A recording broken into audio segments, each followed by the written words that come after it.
One of the key assets in the designer's toolbox is typographic design. Whilst compared to print, the web is limited in what can be done with typography, you still have a fair amount of leeway with the available CSS properties. In this exercise, we will show you how to style the first and second level headings as well as the paragraphs of the Thoreau web page.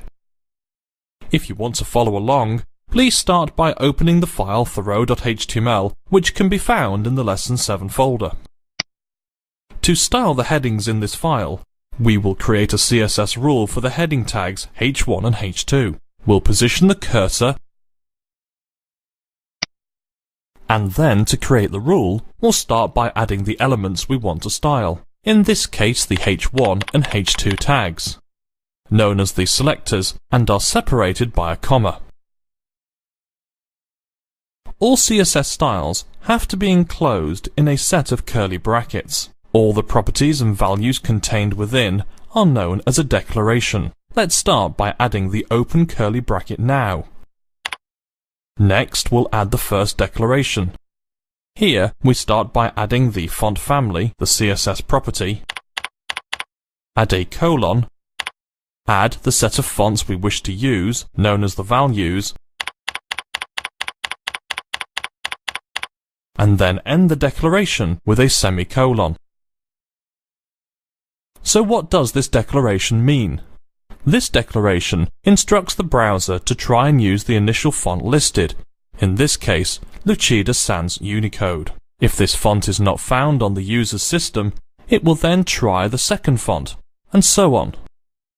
Having added the declaration, we'll now type the closing curly bracket.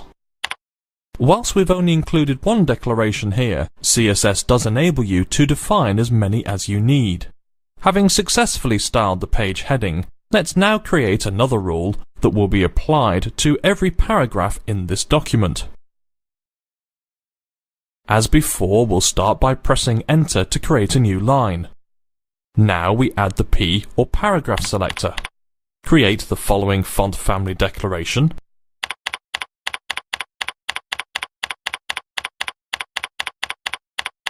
And then add the closing curly bracket. Just before we save and test the page in Firefox, we'd also like to point out that just as with HTML, with CSS, white space is ignored. This means that you can add as many line breaks or indent the code as much as you like to make your CSS rules more readable. Okay, let's save the file and switch to the web browser.